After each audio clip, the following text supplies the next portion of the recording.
I see we have an enthusiastic crowd. Just waiting for you to show up. We saw that empty chair and we're wondering what was happening. Sorry, I wasn't hearing your voice. All right, so I think it's, and we have Brad. Hello, Brad. Hi, guys. Hey. So, okay, so this, the aim here is that we are going to be using this DocUBetter meeting, which is there on the community calendar, at least today and maybe in the following couple of meetings to discuss gaps in Radar's documentation and see how we can address those gaps and structure the documentation in a better manner so that people can just easily go look at stuff that makes sense for different level of users. Like what should be the starting page for beginners or advanced and all that kind of stuff. And I think I have the perfect people on the call with me because you guys have a lot of experience dealing with Rados. What are the most amount of questions or gaps you hear about Rados documentation in general, Rados documentation, and then we can try to find out what's the best way to address those. I wasn't even sure I was supposed to be on this call. I don't think you need a lot of research or preparation to answer these questions. Feel free to talk. Okay. Well, I can start. Josh and I created a couple of trackers, or discussed creating a couple of trackers. No, sorry. Josh created a couple of trackers a long time ago that we recently discussed because somebody brought up in IRC in Ceph that librd and librados C++ APIs were poorly documented, and I don't think there's any argument that they are not. So I volunteered to document at least librados, the C++ API, and that tracker is 1817.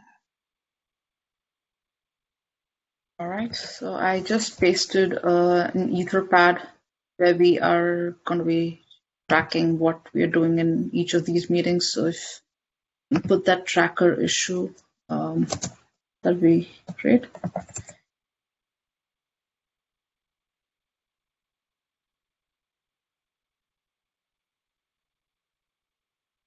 Okay, so that's one. And other, do we have, yeah. Yeah, there's one for librd, which is 118. 1818. 1818, okay. Cool. And I see this got created 7 years ago. You're doing pretty good. You noticed that. Catching up. Yeah, that is the first thing I noticed. Yeah, well, we've been busy. I'm not blaming anybody. I'm just saying it's like never too late. That's right. Yeah, I think 7 years ago, I was planning on doing that like the following week after the C documentation. It just never happened. Something came up. Yeah. 7 years worth of work came up. But I'm glad you remembered these tickets, Brad, at least. Well, it was actually the user that highlighted them to me, so you can thank him. Okay. All right. Are there any such hidden jewels somewhere in the tracker that we should pull out, or should we just start fresh? You probably find a lot of things just by going through the docs, I think. Yeah, I was just generally looking at the structure and the stuff that actually matters with respect to Rados, and stuff is in doc Rados and in DocDev, specifically there's OSD internals where we have description of some of stuff, how they work in general. One major gap that I've mentioned earlier as well, and now I felt that there is very little BlueStore documentation, and that's something that people want to know a lot more about, with that being the default.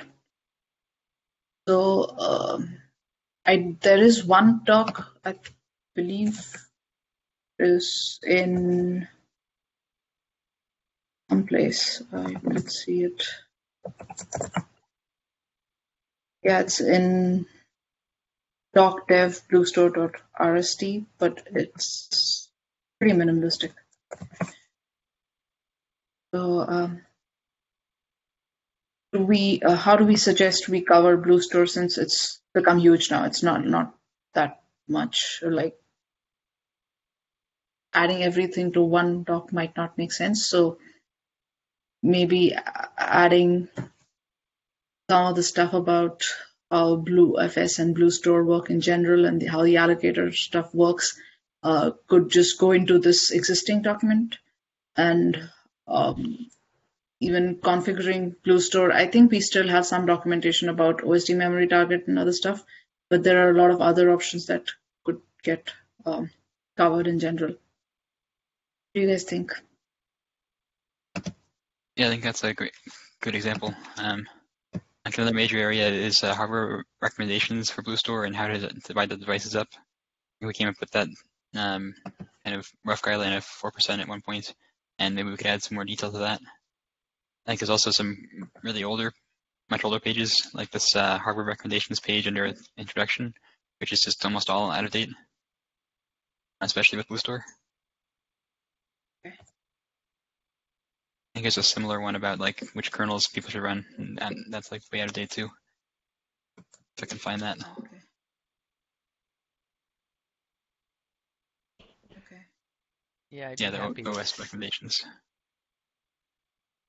I'd be happy if docdev BlueStore, we got everything in there, and then if later we wanted to separate it into sections and all that, have the doc team do that. Yeah, you have everybody from the doc team on the call now. So. We can't hear you, Sam. But yeah, I would just. I saw his lips moving.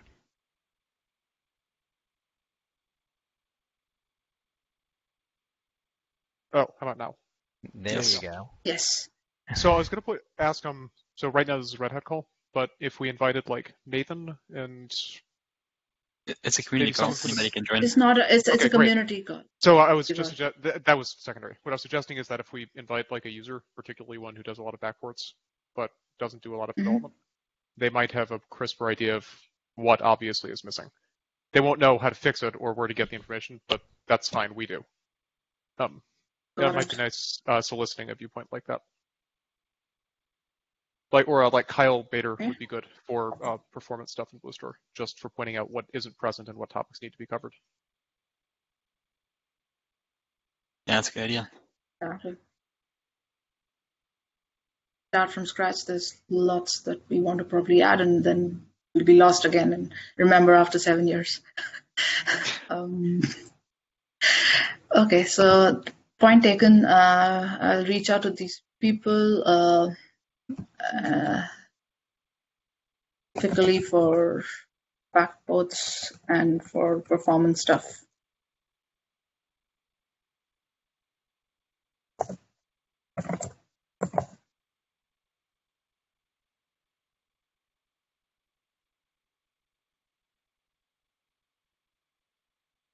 Okay, so that kind of covers high-level areas. In terms of getting started with Rados or starting to understand the OSD, what should be our approach if we want to just look at one page which has several paragraphs or like several bullets about like, okay, this is what you should know about the OSD, and then you can go and visit each of these docs. Do we already have that, we think, or should we create something, or should we add to some existing?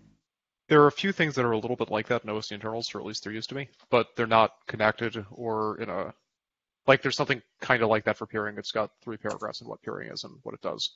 And there are a couple of paragraphs on somewhere on the recovery workflows. And then there's some much more detailed documentation, but I guess it would make sense to look at that stuff and try to synthesize it for something more user accessible. I guess the question is, what is the goal here? Is it to give people sort of conceptual things on which to hang what they're seeing in their clusters, or is it to give people an introduction to developing the OSD? Because those are probably 2 different documents. Yeah, so I think the dev document is going to be for people who want to contribute to the OSD, Okay. but we could have something where we just describe how, like So getting. arguably, we could have something like a getting started thing for the OSD as well. Just understand the basics. yeah, I feel like that's the one we're missing more directly. Right. Is the priority for users or for developers, or just there's Or this both first the document, same? I feel like the user one is more missing in that there isn't one at all. There exist things pointed at developers, they're just not unified. So I feel like that's maybe a secondary goal, a thing to do later. I think there are some kind of overview pages that I linked there, the intro and the architecture page. They kind of give a brief overview of what OSDs do in general. Just not how they work internally, though. Right. That's a more Like developer thing. like if you go look at other pages, there are references to thread pools and timeouts and things inside of the OSD that no user of that documentation could possibly have anything to map it back to. Oh, sure. That's a good point. That's what I mean. You need like a roadmap for at least what the major cities and towns are. Yeah, I think that makes sense. So more detailed OSD architecture, kind of. Yeah, with a particular view to just explaining how the configs connect to each other and why they matter, so that it's not just a magic tunable. At least to me, that's the goal for user documentation, so that they have more of a conceptual model for how the things that are available to them to see and do affect what's happening. Mm-hmm. I would say the goal should be to make those things unnecessary, but that's another thing entirely. That's probably true too, but there are to the extent that users have choices, you want them to be able to map those choices onto real things. I agree, fewer choices is better, but we aren't there yet, so. Sure. So, what do people think? Where should this document be? I mean, structurally, in the source tree or in the doc tree?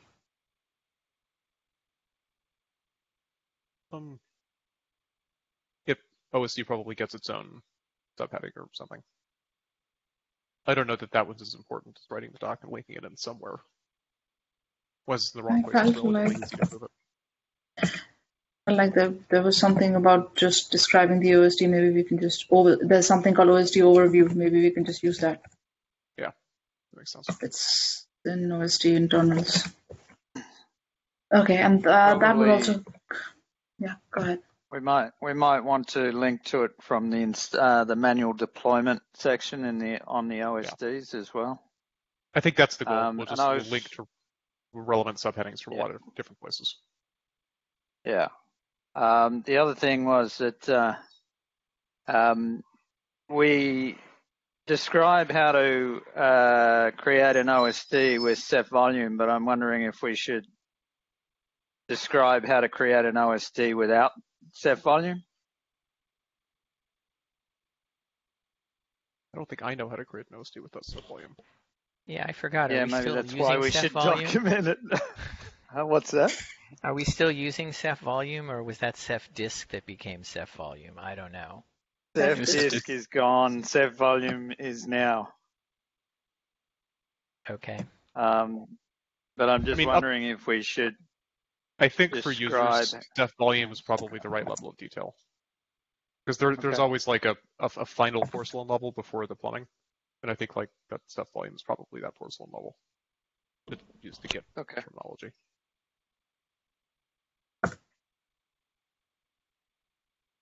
Okay. Having said that, though, we maybe should document for developers how to create an OSD without Ceph volume, maybe. Possibly. Yeah, some of those bootstrap details are kind of hidden and obscure. It'd be nice to document those. Yeah. Even just like looking through VStart and seeing what it does and writing that down might be helpful. Yeah, looking at how you would create and prepare the various petitions depending on, how you want to split them up for the write-ahead log and etc.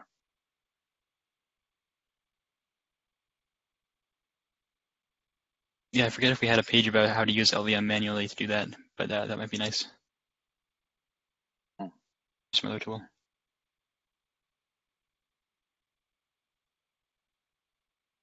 There is some documentation about Ceph volume, I'd say,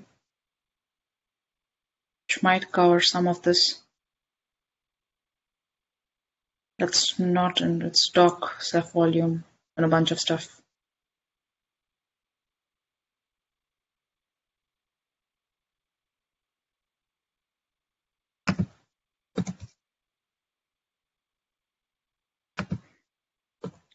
Okay, I see he's updating the Etherpad.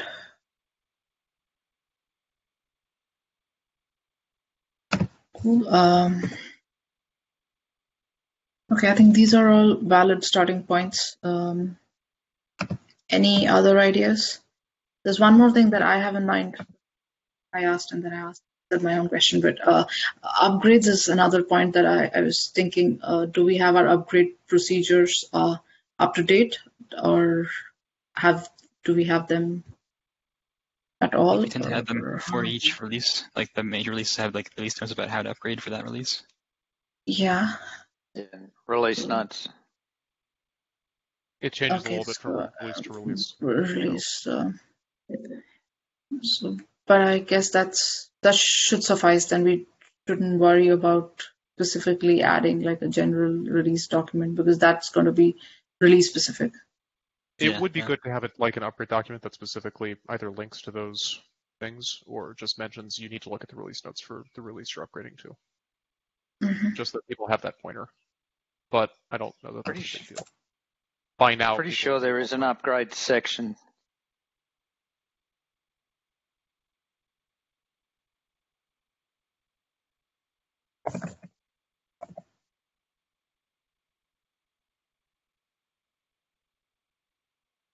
For development, we could document more about how we do handle upgrades in different ways with different kinds of feature bits and flags and minimum release settings.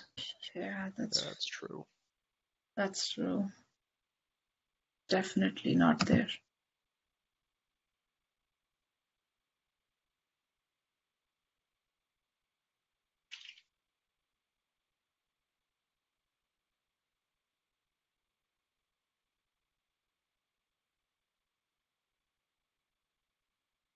Yeah, there is an install upgrading Ceph document that I'm.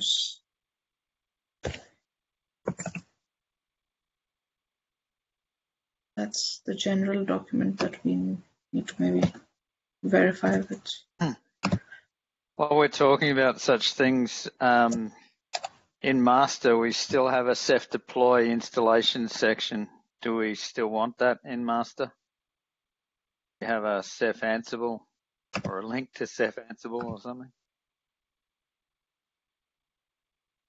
Yeah, I think that's one of those things that's been long-standing. We have been wanting to replace, but haven't gotten around to. Yeah, there's even an install -ceph deploy, although it's very minimal. Just how to install the ceph deploy command. So ceph deploy is gone. It's not really being maintained anymore. Might work for existing releases, but there's no guarantee it continues to work for future ones. So, like Ceph volume is the new Ceph disk, and Ceph Ansible is the new Ceph deploy. Yeah, we probably could delete this file in master then.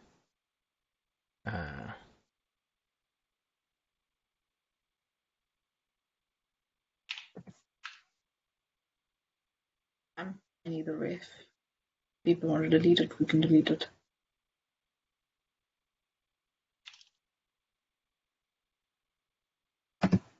I'm just trying to look at some of the other sections that we have in Rados, and there's one for configuration. So that's a long-standing thing, trying to automate the generation of those kinds of configuration sections so we don't have to manually go and copy everything into the docs all the time. Yeah, and that's the copying around that gets either missed or forgotten or something, and that's why. Yeah, out of date. Yeah, but then that sounds like it's a bigger thing to do for the entire report, not just for Rados, I think. Yeah, sure. One thing we could do in the short. You go ahead, David. One thing we could do as a first step, and I hate to say this, is to reorder and create sections for the config, and then have the doc, the existing doc, line up with the com options file, source file. I think we had some idea to like tag options with different sections at some point. Although I guess we didn't end up doing that yet.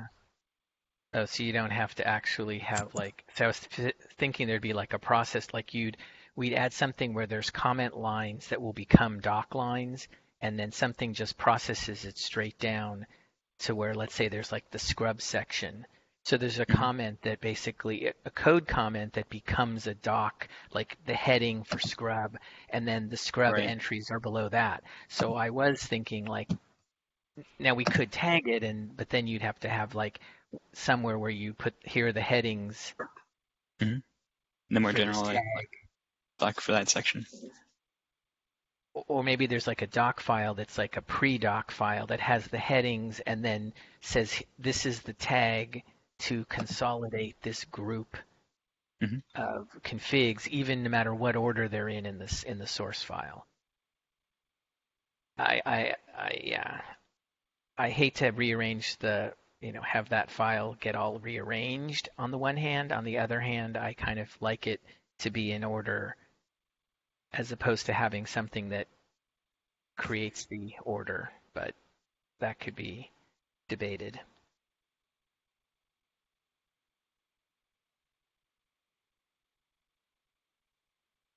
Yeah, it looks like we have a few tags and a few different things, like say these options apply to a given service already.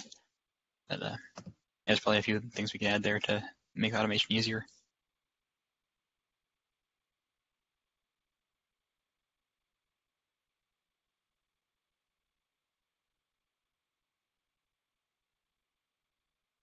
Okay, that's definitely going to be more useful than auditing these options manually. Yeah.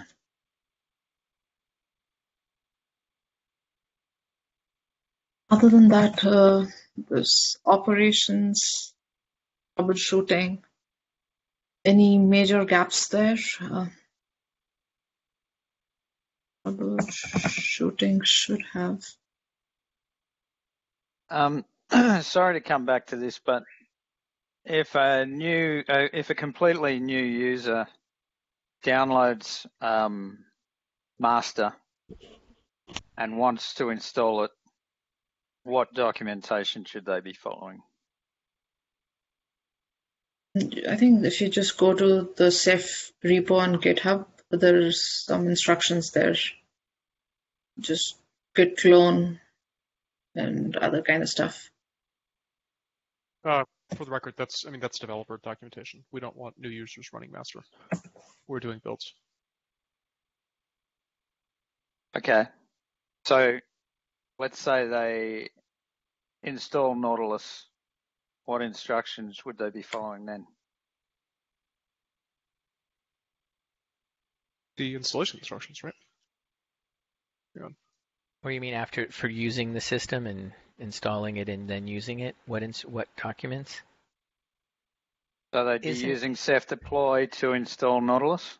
Yeah, there's a Ceph, if you just do Google Ceph docs, there's a installation Ceph deploy option. with instructions. Yeah, I'm pretty or... sure Ceph deploy is deprecated for Nautilus. Wasn't it deprecated in Mimic or even before that? Yeah, I can't remember the exact release. Well, yeah, that's true. We got to write new documentation for Ansible. Yeah, this is the point I'm trying to make. Fair enough. The very first step for a new user, they don't have installation instructions that are current. Yeah. I doubt if you tried to do a lot of installations with Ceph deploy that they would work with Nautilus. Yep. Fair That's point. true. Need community Ansible documentation. Okay, so if we link the Ansible documentation to the installation page, would that suffice, or do we have to like write everything from scratch? We want to Well, that add would more be details less, that exists. No, I mean, we can definitely point them to the right branch and like what options you need to pass to Ansible, but that would be less confusing, yeah, definitely. Rather than them going down the Ceph deploy path, getting to the point where they're stuck, and then coming and asking for help and us saying, "Oh, you shouldn't be using Ceph deploy." Right. If you go to the Nautilus documentation, it says installation parentheses Ceph deploy in the table of contents. Yeah, exactly. Which is misleading at best and at worst horrifying.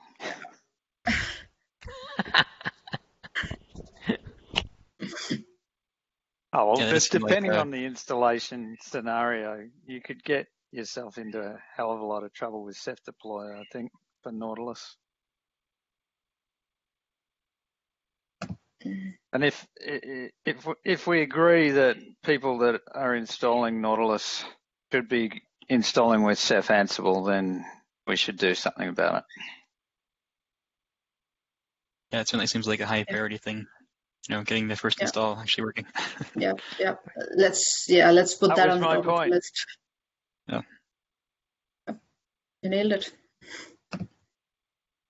Of course, that's really a backport after we do it in master. Fair point. For the documentation. Also, the documentation is always in master. I thought for the other ones it got generated from a subdirectory in master. No, it's all from the branch. Oh, okay. Yeah, but I have to say that is more like a Ceph documentation problem, not a Rados documentation problem. Yeah, but Rados usually eats the installation setup thing, right? Yeah. Okay. Is this call specific to Rados? This call is specific to just Ceph, but today's call is specific to Rados. But then I think what you said is the highest priority thing to fix right now. Okay.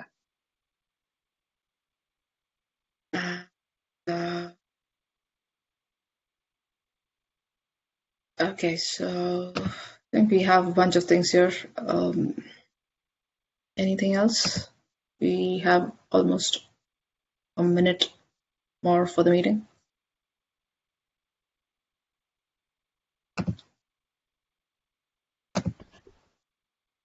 Did we mention Nautilus Ceph deploy? Installation instructions for previous releases, or are we counting that as just the Ceph deploy to Ceph Ansible thing? I thought that's the one, but I can move that guide to the top.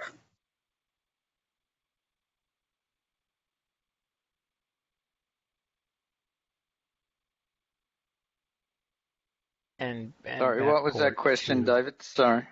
Or instead of saying applies, right? Applies for master. Yeah. And backport to whatever. Feel free to edit it. I was just trying to. Yeah, I think we really need to. Like, I can't recall at what point we decided Ceph deploy was superseded by Ceph Ansible. I think it was it kind of crept up and just, it might be difficult to pinpoint time-wise. All right, well, but that's it why I was said backport to appropriate releases. Somebody will have to yeah. figure that The out. problem with that is just deciding which ones are appropriate. I think it might have been Mimic. I think it was still okay to use Ceph deploy for Luminous, or it'd have to be, I guess. So Mimic is probably the one, but yeah, I'm not sure. Maybe Alfredo has an answer for this.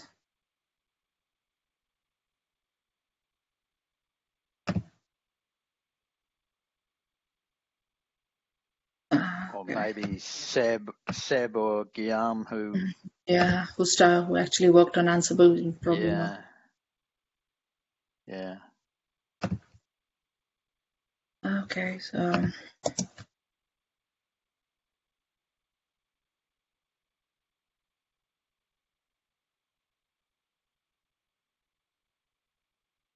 I think we kind of have a bunch of things here, and we also know what's the highest priority thing. So let's just try to get some of these addressed.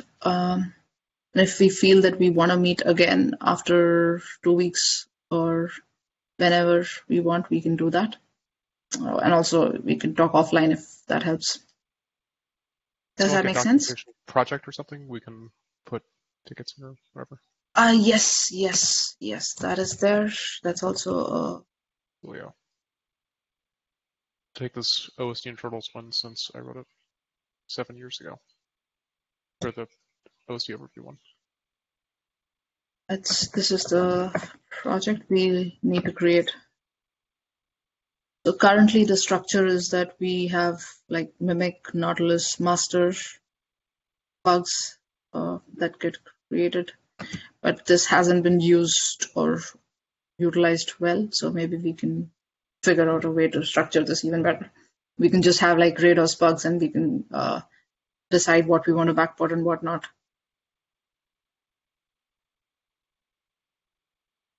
Like we could add a done column too. We don't have to clutter up the existing ones. Yep. Yeah, the per release config stuff is going to be almost just separate tasks, probably. There's a lot of config differences.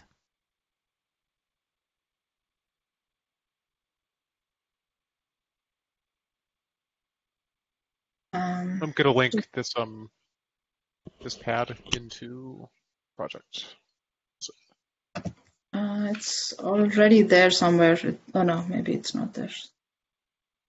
There's another pad which has, okay, that's another thing. Yeah, there's a different pad there. So that already has a bunch of bugs and we might want to see which of these applies to BOSD or Rados in general. And the OS recommendations that Josh pointed out is already in this, or like that was hardware recommended. This is OS recommendation. But just by looking at it, it has the Ceph deploy bug somebody quoted. I did not see anything specific to Rados yet, but there are general bugs.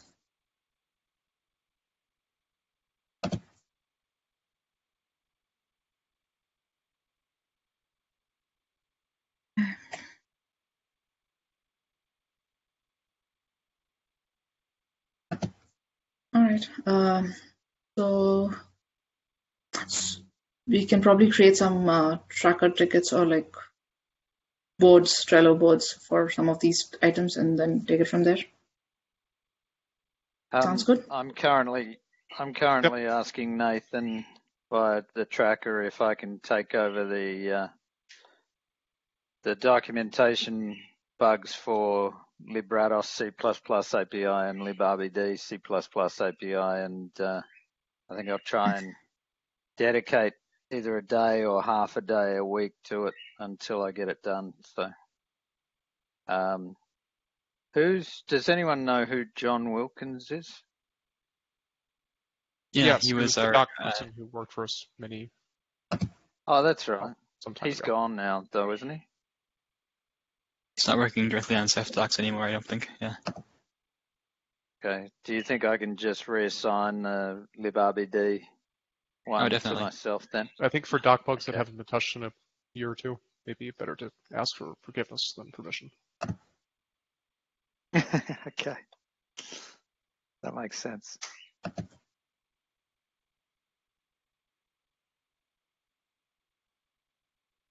All right. I've taken that one and I'll talk to Smith or Nathan about the other one. I gotta run. Talk to you guys later. Cool. Okay. I think we've See you, Sam. come to the end. I Put in think, the David, you link sent to something. Well, those are the Rados bugs that are marked as documentation. If we wanted to go through them later. I don't know if we should put that into the pad. Yeah, let's just put that into the pad, and the next time we have similar meetings, we can go through this list and at least scrub some of these.